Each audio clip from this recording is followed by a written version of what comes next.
Oi, tudo bem com você? Meu nome é Paulo Chiodi e você acaba de dar play no Project Gurus, o podcast que é a voz por trás dos produtos. E comigo hoje, no primeiro episódio, em vídeo, no YouTube, hein? E no Spotify, porque tem vídeo também no Spotify, ele, Rafael Albino. Alguns dizem que ele é a maior referência de produtos do Brasil quando o assunto é metodologia, agilidade, cultura.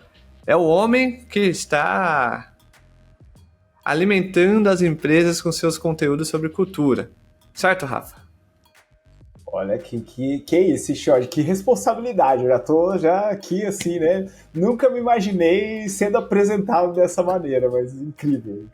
Hoje a gente vai falar sobre cultura, como que a cultura influencia no dia a dia de um Product Manager, na gestão, no gerenciamento de produtos.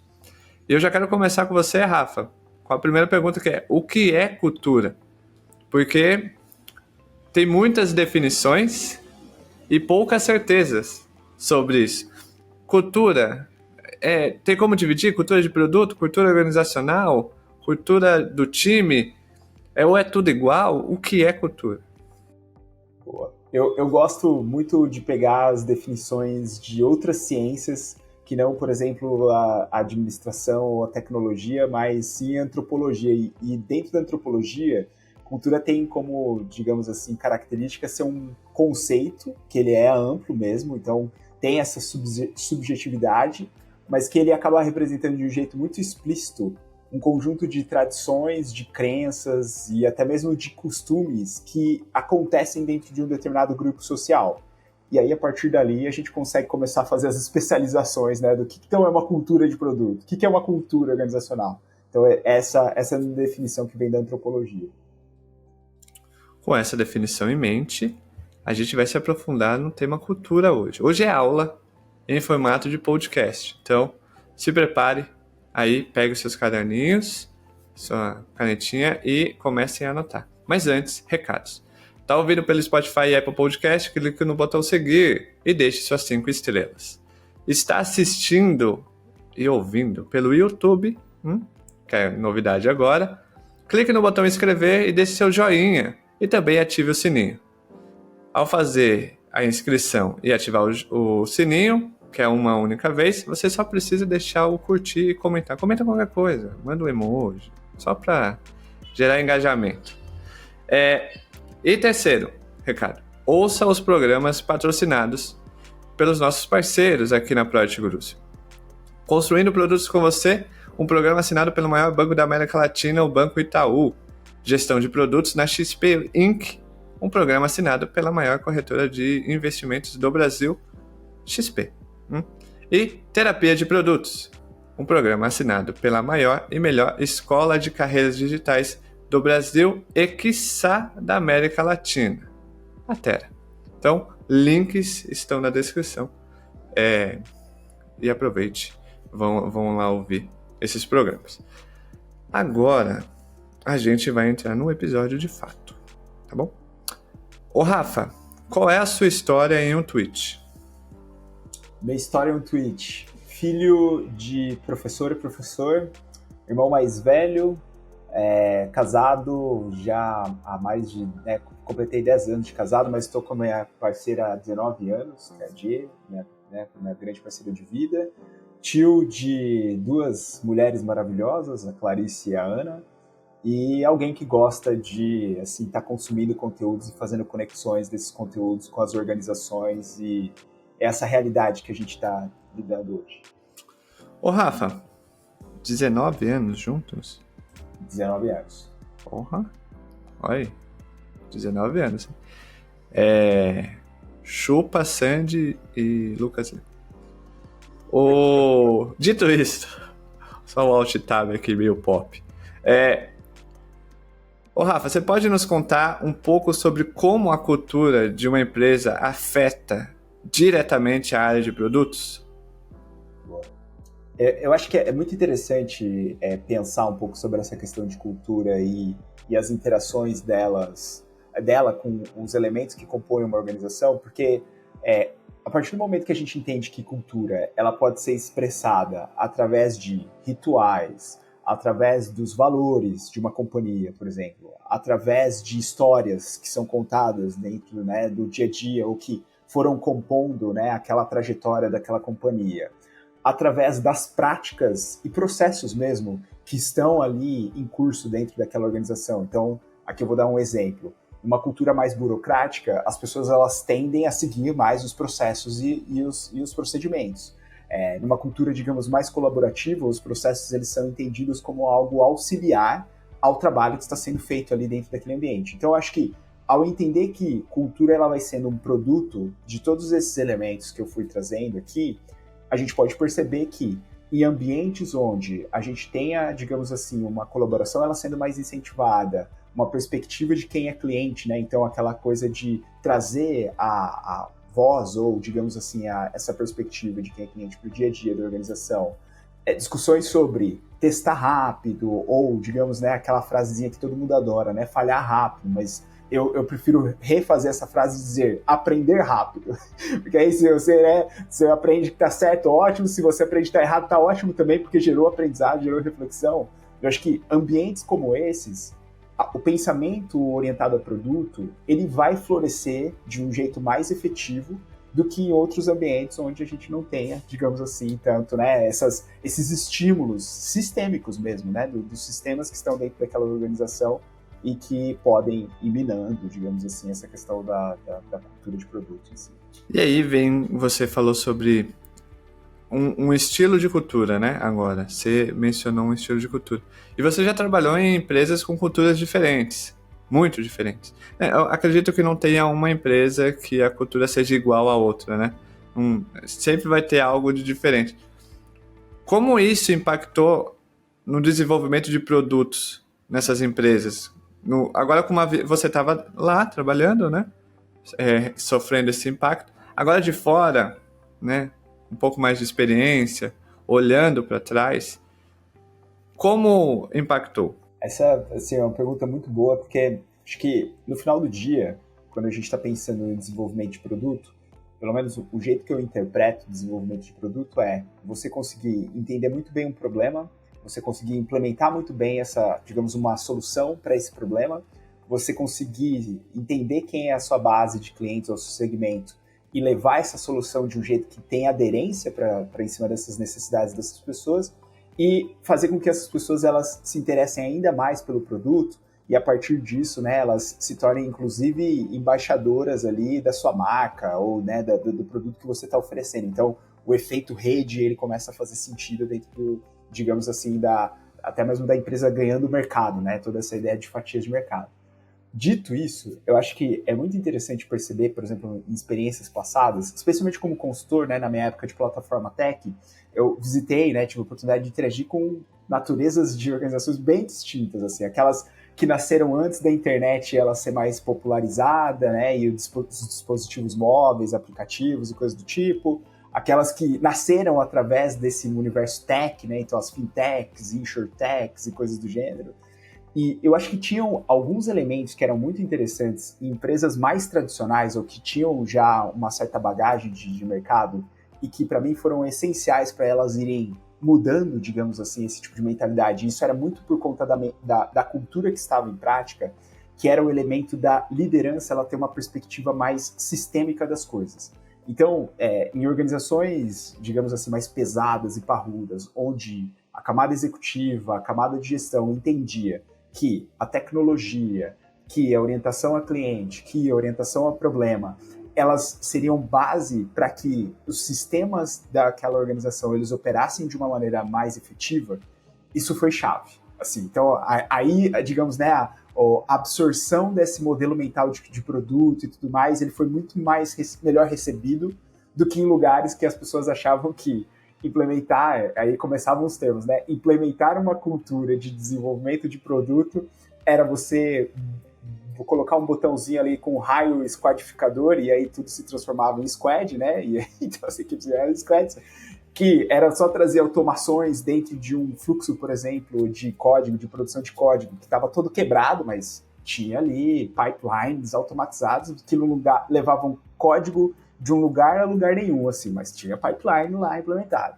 e que as pessoas, elas, né, encheram aquela organização de product owners e product managers, assim, elas, né, essas organizações que tinham esse tipo de ausência de uma perspectiva mais sistêmica, elas foram ficando pelo caminho, né, e elas continuam até hoje oferecendo, por exemplo, experiências quebradas para as pessoas que são clientes através dos canais digitais, né. Eu não posso falar nomes aqui, mas acho que você pode estar imaginando assim, nossa, não, a empresa talvez possa parecer super assim, digitalizada e tudo mais, mas que na prática as dores e necessidades de quem é cliente acabam sendo muito bem atendidas. Então, viés ou uma perspectiva sistêmica, para mim, é chave para que a cultura de produto e esse modelo de construir produto ele acabe acontecendo. Mas como ter essa visão? Muitas pessoas acreditam que a cultura de produto ou uma cultura primeiro, a cultura de produto está inserida dentro da cultura da empresa, certo? Perfeito. Podemos dizer também, aqui algumas rapidinhas. Então, cultura de produtos está dentro da cultura da empresa. Podemos também afirmar que a cultura de produto é influenciado pela cultura da empresa, certo? Perfeito. E influencia a cultura da empresa também. Então é um feedback loop duplo aqui, né? E aí vem a pergunta. Muitas pessoas acreditam que o time de produto, o PM, o Product Manager, ele tem o papel de ser a pessoa que vai implementar a cultura, como se a cultura fosse um framework ou uma metodologia. Mas cultura, na literatura, é algo que vem de cima para baixo, né? Como que alguém está de baixo para cima pode fazer essa mudança de cultura? Você falou, precisa ter uma visão sistêmica. Para você ter uma visão sistêmica e horizontal, você precisa estar em cima. Mas, Rafa, como? Porque a gente começa a entrar nesses detalhes que ninguém entra e começa a dar um tilt na cabeça. De pô, peraí, o que está acontecendo? Total.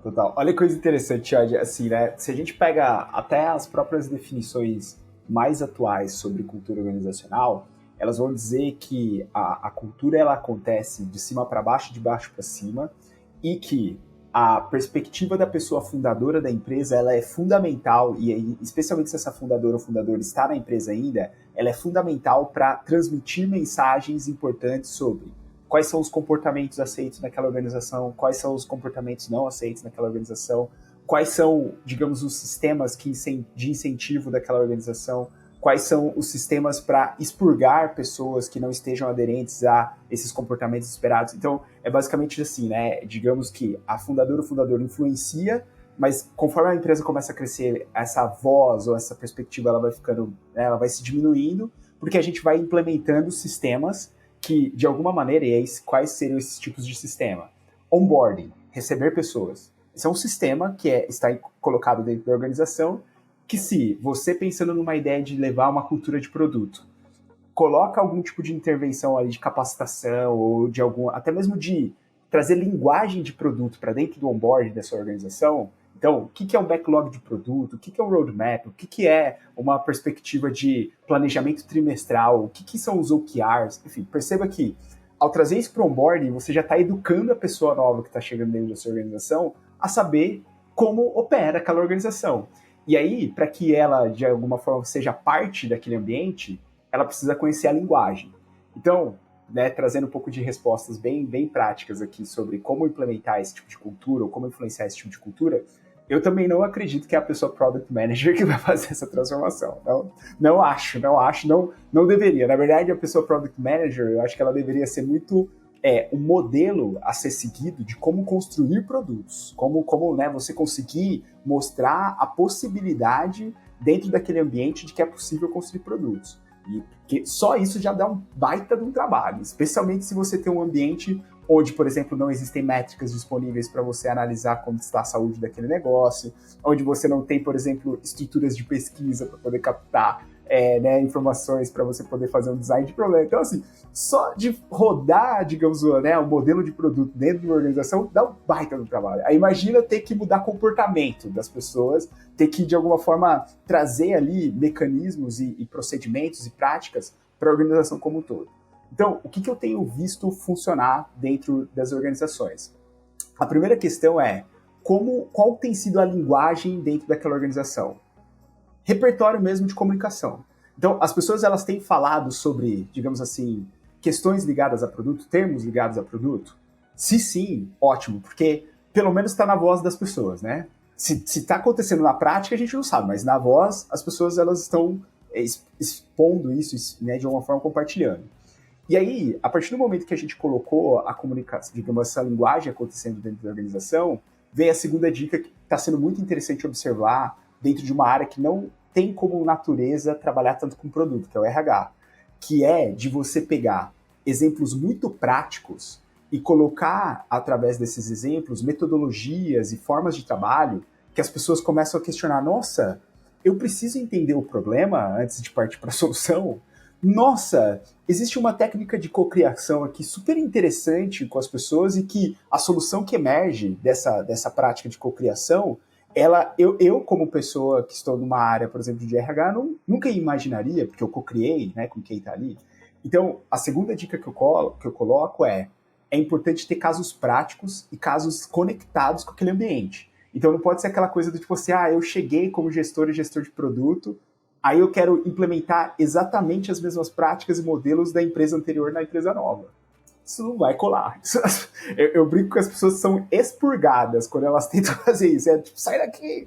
Lá vem aquela pessoa tentando falar um negócio que eu não estou entendendo e tal. Então, o segundo ponto seriam práticas, aplicação de práticas através de exemplos reais, exemplos do contexto. E o terceiro ponto você trouxe muito esse elemento da liderança. Eu também acredito que a liderança é chave nesse processo de transformação. Então, se existe alguma pessoa, um grupo de pessoas da liderança que é patrocinadora ou embaixadora dessa mudança, essa compra ela tem que acontecer. Porque só achar que vai acontecer de baixo para cima vai barrar. Em algum momento vai barrar em falta de grana, em algum momento vai barrar em, às vezes, ter que proteger aquele time, porque é meio que assim, o time precisa de tempo para poder fazer essa mudança, e aí essa pessoa executiva ela consegue blindar a equipe, blindar a estrutura para que a equipe tenha esse fôlego. Então, eu acho que é fundamental a gente também pensar, e esse está sendo um exercício hoje em dia, de como educar a camada executiva a ter um pensamento orientado a produto. E aí eu acho que é muito essa ideia de tomada de decisão baseada em problema, métricas para poder priorizar e ter mais efetividade, ter uma ideia de iteração e aprendizagem contínua, e que numa escola de gestão, onde as pessoas elas buscam mais previsibilidade e, digamos assim, certezas, e menos essa ambiguidade que às vezes a gente leva, né, quando a gente está falando de desenvolvimento de produtos e tudo mais, é um baita de um choque. Então, se você, como pessoa, consegue encontrar alguém que banca isso, abraça essa pessoa e fala assim, vem aqui e ajuda a gente a reforçar essas mensagens com o restante da camada executiva. Se a gente fosse fazer em uma fórmula, vamos imaginar uma fórmula matemática. Se a gente fosse fazer uma fórmula sobre mudança de cultura, né? Na literatura, diz que uma cultura ele é composta por 3 elementos, né? E você já mencionou isso aqui no nosso episódio, que é processo, pessoas e ambiente, né? São essas 3, certo, Rafa? Tô falando groselha? Não? Se a gente fosse fazer uma equação de por onde começar, que vai afetar depois, que vai afetar depois, que vai gerar o resultado cultura melhorada. A gente começaria por qual desses 3 elementos que influenciaria o segundo, que iria resultar numa melhora no terceiro, que resultaria numa cultura? Se a gente fosse desenhar uma forma, qual seria?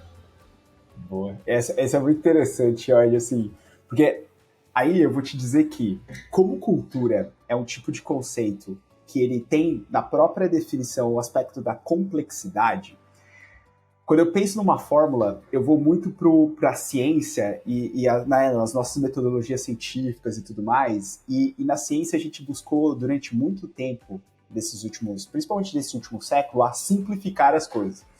E aí, quando eu vejo, por exemplo, uma fórmula, né, dessa, ambiente, processos e pessoas, eu penso assim, pô, beleza, né? Imagina, a gente pode pensar em conjuntos, né? Então eu tenho um conjunto mais amplo que é o ambiente, aí eu tenho um conjunto interno, né, dentro desse ambiente que seriam os processos, e aí eu tenho um conjunto que está dentro dos processos que são as pessoas que compõem as equipes e tudo mais, e aí, porque elas fazem, né, elas seguem processos que fazem parte do ambiente, assim. A gente poderia pensar nesse tipo de lógica de relação, assim, né? Então, é importante entender o ambiente, seria importante revisar os processos, e a partir do momento que a gente consegue ter esses dois aspectos melhores mapeados, a gente consegue entender como as pessoas estão se comportando dentro daquele ambiente, porque elas estão seguindo os processos e estão inseridas dentro do ambiente. Porém, qual que é o elementozinho aí que entra da complexidade nessa equação toda? Que é, cada pessoa ela carrega uma identidade. Então, e acho que além dessa identidade, dentro da dinâmica social da empresa, tem uma outra variável que talvez a gente possa colocar aqui dentro dessa equação, que é o aspecto do poder, né? Então, assim, tem pessoas né? Tem pessoas que têm mais poder do que outras dentro do ambiente organizacional. E esse poder, ele às vezes não é o poder do cargo, mas é um poder, digamos assim, de influência dentro daquela rede social. Então, se eu pudesse colocar dentro dessa fórmula aqui que a gente está avaliando, eu colocaria uma quarta variável, que é a variável da rede social ou da análise social da organização. Porque, vou dar um exemplo bem explícito, assim. Alguns anos atrás, como consultor, a gente fez um trabalho na época da Plataforma Tech de transformação digital, numa grande organização aqui no Brasil. E foi muito interessante perceber que um grupo pequeno de pessoas ali que estavam nem na camada executiva, mas numa camada de gestão média, elas eram chave para distribuição e comunicação da transformação, né? Especialmente do propósito da transformação e assim por diante. Se a gente não convencesse essas pessoas de que a transformação ela era importante, não adiantava mostrar a metodologia lá através do processo, não adiantava a gente dizer que a organização, pelo ambiente, queria se transformar, não adiantava a gente chamar as equipes e falar o seguinte, equipes, vamos lá agora, todo mundo junto e junto aqui na transformação. A análise da rede, ela foi fundamental para a gente identificar pessoas que eram chave para elas serem promotoras da mudança. Então, eu colocaria talvez um outro elemento dentro da fórmula, que é esse peso da rede social, para que aí sim a mudança ela aconteça. Assim. Ótimo. Porque em um dos episódios aqui do Project Gurus, o Caroli, ele menciona por onde começar, né? Comece pelos processos, que vai influenciar as pessoas, influenciando as pessoas, você influencia o ambiente e assim você tem uma mudança de cultura. Mas você falou de complexidade e as pessoas tendem a simplificar as coisas. E às vezes simplificam de maneira meio rude, não? Para falar aqui bem leve.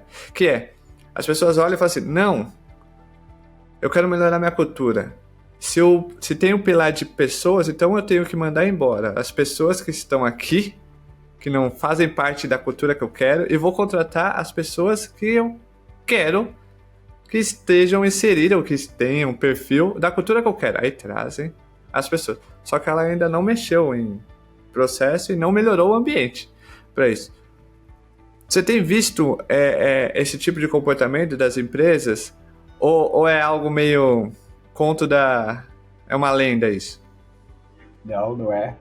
E aí a gente começa a perceber, né, dado que existem essas demissões e tudo mais, que a gente vai criando monoculturas dentro das organizações, que seria de um jeito muito prático, estruturas que replicam comportamentos muito parecidos, que de alguma maneira operam, né, de um jeito muito parecido. Tanto é que tem uma definição do Edgar Chain que ele fala que cultura é o jeito que as pessoas se comportam dentro da organização. Então é basicamente assim, se você não tem nenhum holofote, Então tira o holofote, né? Porque aí com o holofote as pessoas elas podem maquiar algum tipo de comportamento, né? Elas podem falar, não, Xiod, eu não sou assim, né? Porque o holofote está nelas, mas se você tira esse holofote, como que as pessoas operam dentro daquela estrutura? E aí isso seria a cultura. Então é muito interessante, porque esse ponto que você trouxe, acho que reforça um pouco de uma perspectiva maior, que é, então, se eu quero mudar a cultura, como que eu começaria, né? Assim, quais são os elementos que eu poderia, de alguma maneira, influenciar?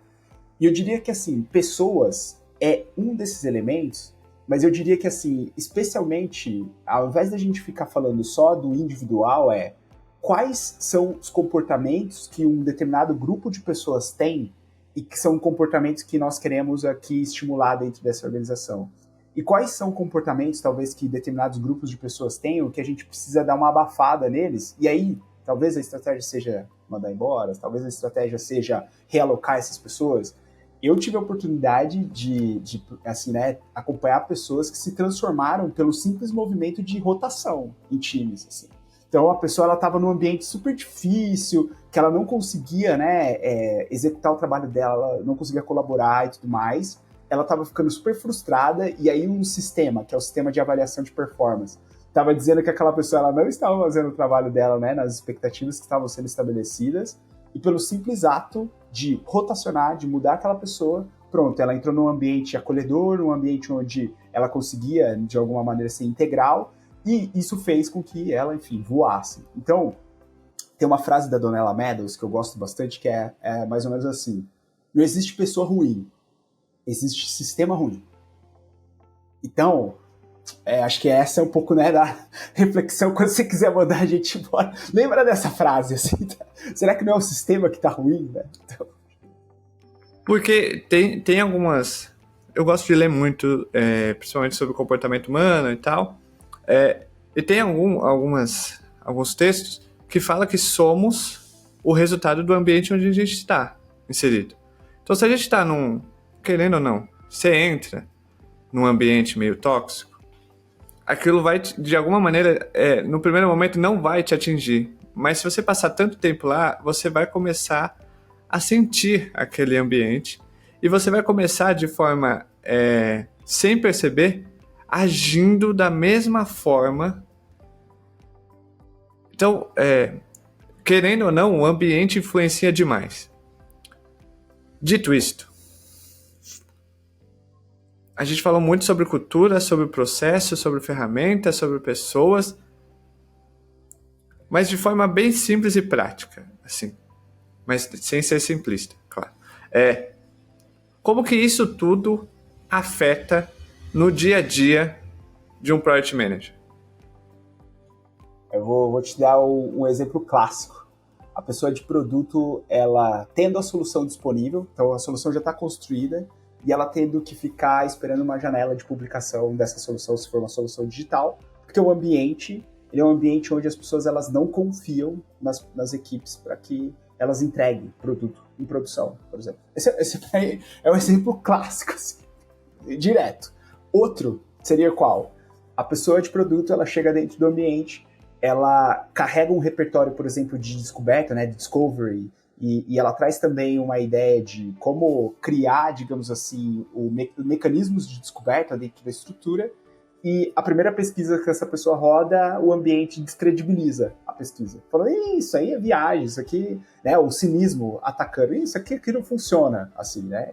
E é isso. Então, todos esses elementos não são elementos comportamentais, né, do ambiente. Medo, cinismo, né, que basicamente por conta dos processos, por conta do ambiente, por conta dos sistemas que estão sendo postos dentro daquela estrutura, eles vão afetar a operação de uma pessoa Product Manager. Aí eu queria fazer só um comentário aqui, né, porque aí a gente pode ir para um outro extremo, que é o seguinte, recebi um primeiro não, ou recebi uma primeira interação, né, uma resistência, aí eu cansei, vou mudar de lugar, porque esse lugar não funciona e tal, não sei o quê. Acho que um ponto que eu tenho trazido muito para as pessoas se a gente quer transformar, a gente tem que pensar ou tem que desenvolver uma musculatura de resiliência. Vai tempo.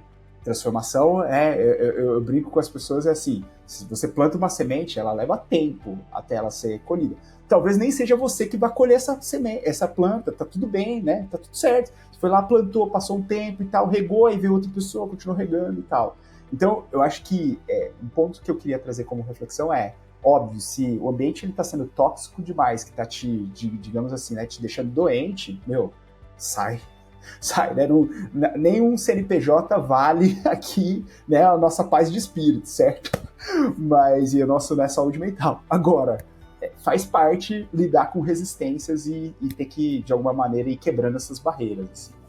Porque um ponto que eu gosto muito de falar para algumas pessoas é que, e aí eu vou emendar essa pergunta para você, que é, quando você vai entrar numa empresa, você tem que entender ela antes de entrar, né?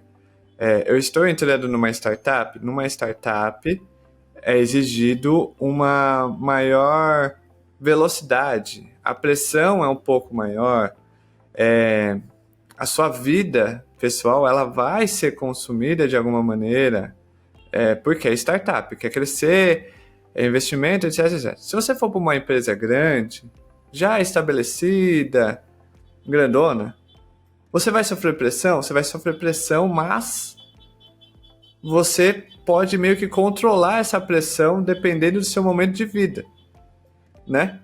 Porque você já vai ter uma cultura já estabelecida, então para fazer essa mudança de cultura que você sonha, vai levar tempo, né? Não é de um dia para o outro, aí vai dar resiliência, vai dar paciência sua, etc, etc. Por isso, eu emendo a pergunta que é, você acha que a cultura de uma empresa deveria ser considerada pelos gerentes de produtos, pelos product managers, durante o processo de entrevista? E como, você tem algumas dicas, já que você trabalha no RH, você tem algumas dicas para que essas pessoas identifiquem o tipo de cultura dessas empresas? Essa é aquela pergunta, assim, né, de milhões, assim, porque eu acho que tem um modelo que eu gosto muito de seguir, especialmente nesse processo de conhecer ambientes, que é um modelo que fala, você sonda o ambiente, aí como que você sonda o ambiente? Você conversa com as pessoas, você captura documentos, você analisa métricas, você vai no Reclame Aqui da vida, lá para ver como que estão as reclamações, ou no Glassdoor, né, ou numa plataforma, por exemplo, de que as pessoas divulgam salários ou questões ligadas àquele ambiente. Então você sonda. Aí, qual que é a próxima etapa? É você sentir aquele ambiente. Então, uma pessoa PM, Product Manager, ela, dentro de um processo seletivo, ela consegue sondar muito. Então, acho que essas dicas que eu trouxe e fui trazendo aqui antes, elas são muito do tipo, vai entendendo o terreno que você tá tentando tatear ali. E aí, eu acho que uma dica também que eu gosto muito é, se você, por exemplo, através de um LinkedIn, consegue ter dentro da sua rede pessoas que trabalham nessa organização onde você está se submetendo ao processo seletivo, manda uma DM para a pessoa, uma mensagem direta para essa pessoa, questionando, olha, gostaria de bater um papo 15 minutos, um café, estou considerando o processo seletivo e tal, não sei o quê, porque quanto, digamos assim, mais tranquila a pessoa está com a sondagem, o sentir, ele vai ser consequência, porque aí é assim, você participou do processo seletivo, aí você pode ter alguns cheiros, ou alguns, digamos, traços do sentir, que é o quê? No processo, por exemplo, de apresentação de caso de uso, que pode ser algo muito comum dentro de produtos, que você sentiu das interações com as pessoas que te avaliaram dentro daquele caso ali? Você sentiu que elas eram pessoas mais colaborativas? Você sentiu que eram pessoas que não estavam muito ligando para aquilo que você estava trazendo? Talvez isso possa ser um sinal importante para você avaliar. Opa, peraí. Se o comportamento aqui, na entrada, ele foi esse, imagina no dia a dia, né? Que seria ali na rotina.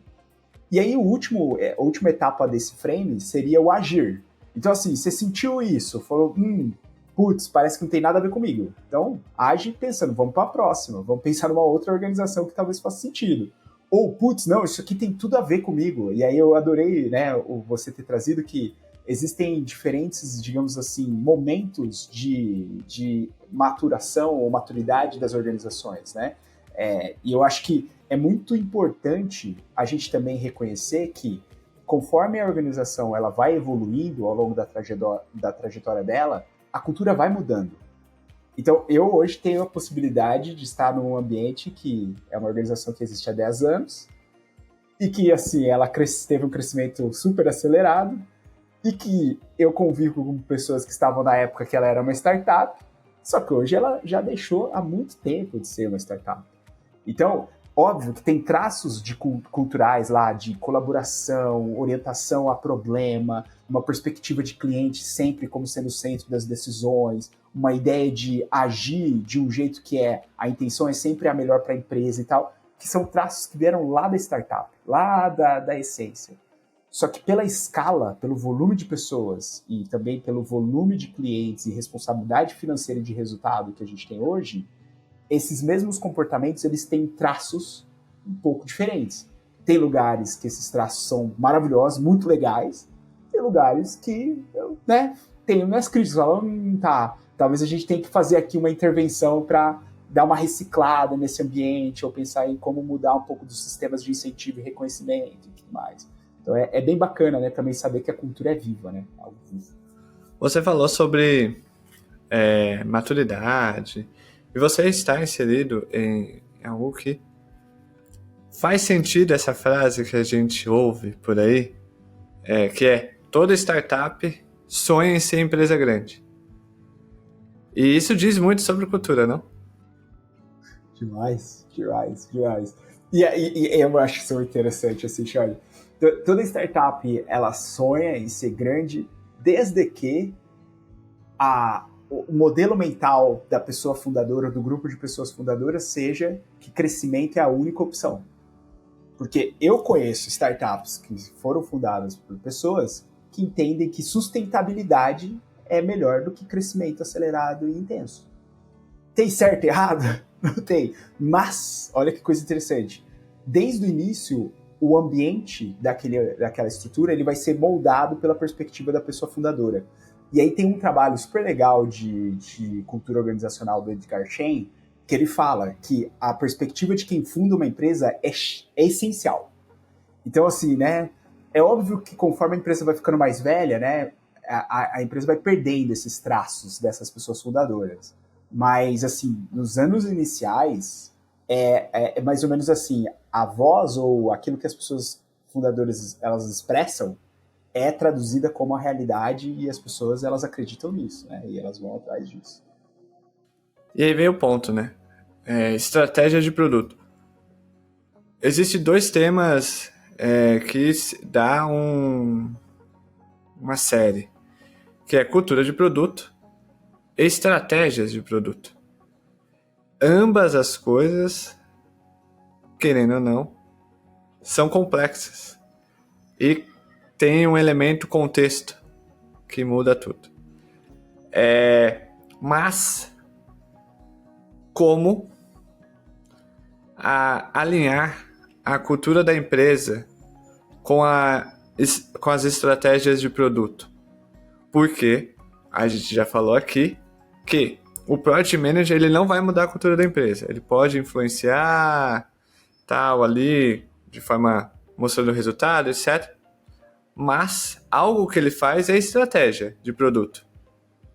Como alinhar uma cultura que ele não é de produto ou uma cultura totalmente zoada com as estratégias de produtos?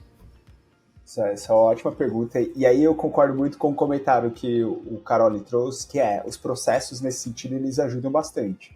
Então, quando a gente pensa, por exemplo, processos ou metodologias, né? Quando a gente pensa como a intenção de aproximar, digamos assim, o pensamento de objetivos e resultados-chave que os OKRs trazem para dentro de uma lógica de como eu estruturo uma estratégia de produto. Então, eu consigo conectar essa estratégia com objetivos e resultados-chave que a cada 3 meses eles estão sendo monitorados, revisados e que vão alimentando e vão também, né, sendo alimentados pela estratégia de produto. Então, por exemplo, esse é um tipo de mudança cultural que é um método que está trazendo uma certa disciplina para que a organização ela faça, digamos assim, aquela implementação daquela estratégia em ciclos mais curtos.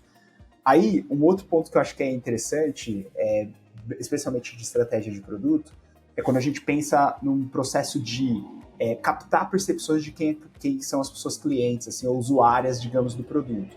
Então, eu acho que aí, metodologias de pesquisa, essa ideia de a gente instalar esse sensor de captação de pessoas, né, opiniões e satisfações e necessidades das pessoas, eu acho que é um método e que ele vai influenciar o jeito que a organização opera, porque é óbvio, a organização poderia pegar, por exemplo, o produto de uma pesquisa dessa e falar assim, isso eu simplesmente ignoro, mas como é muito provável que isso tenha envolvido dinheiro, isso tenha envolvido tempo, isso tenha envolvido pessoas, é difícil a organização falar assim, né, vamos jogar fora, a não ser que a empresa esteja muito bem de caixa, de fluxo de caixa e tal, né, e possa ficar gastando, né, dinheiro sem se preocupar tanto. Aí eu traria uma outra questão que eu acho que é muito interessante quando eu penso em estratégias de produto.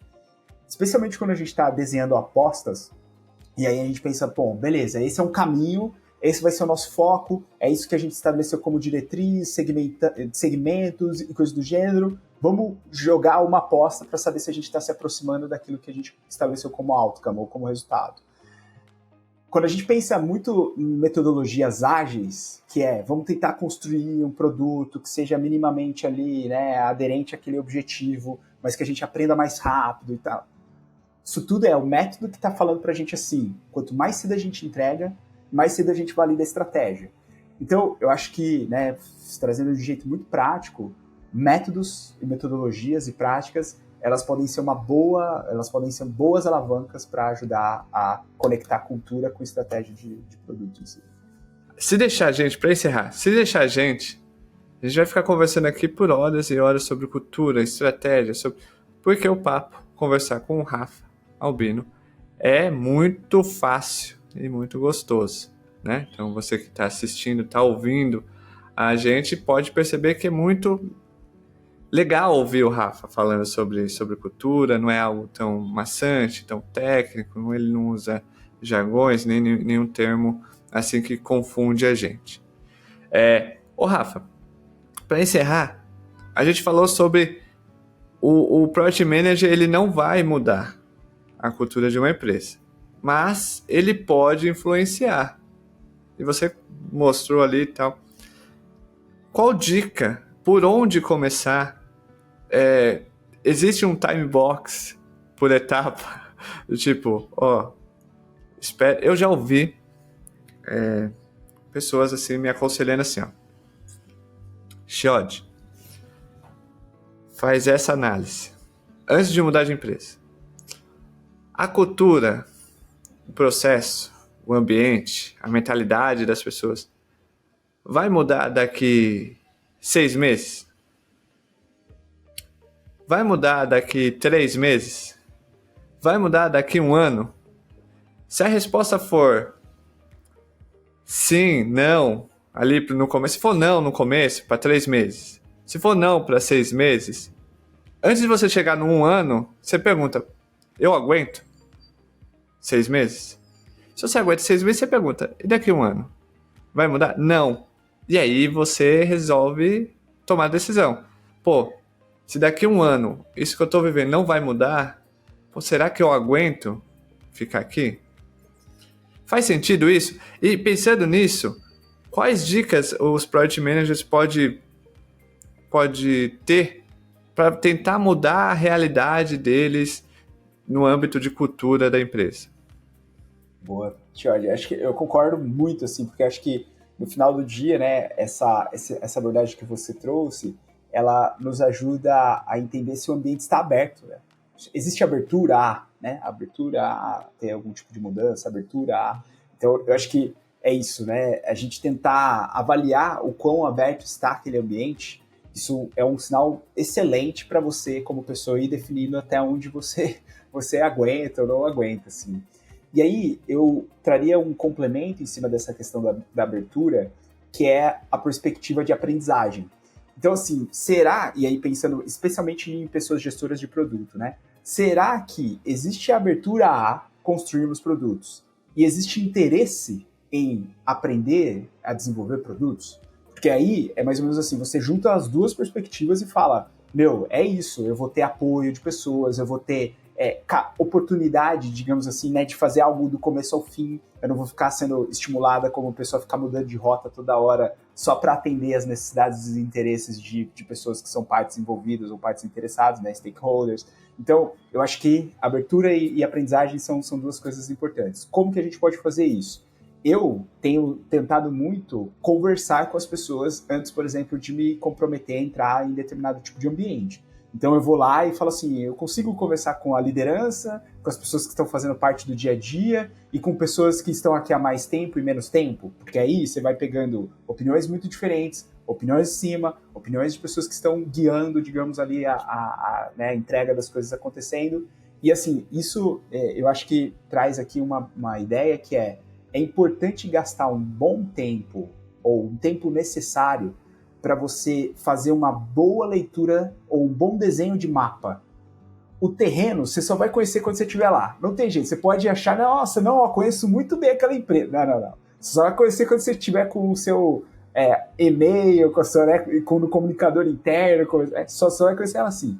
Mas criar um mapa através de conversas, opiniões e tudo mais, isso vai ser super importante para você, como Product Manager, reconhecer que quais são, digamos assim, as aberturas que existem dentro do ambiente.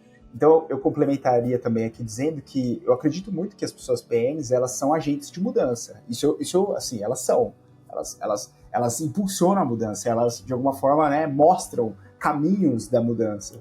E aí, um autor que eu particularmente gosto bastante, que é o John Kotter, ele fala, né, que tem um caminhozinho para mudança. Você precisa sensibilizar, depois você precisa mostrar que é possível aquela mudança acontecer através, né, de um pequeno caso e de uma pequena vitória. Depois você vai lá e espalha, comunica essa mudança para as pessoas se interessarem e quererem, né, fazer parte dela. Depois você mostra o impacto daquela mudança para a organização como um todo e aí ganha mais patrocínio e tudo mais, e aí você fica nesse ciclo.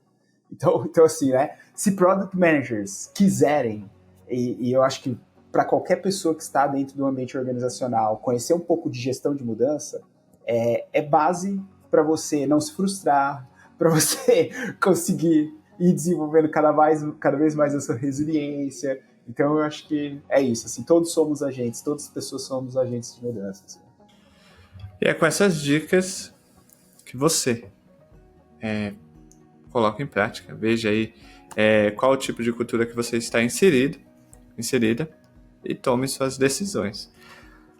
Gostou da conversa que a gente teve aqui com o Rafael? Siga o Rafael no LinkedIn, o link está na descrição aqui do episódio. Vai lá, tá com dúvida?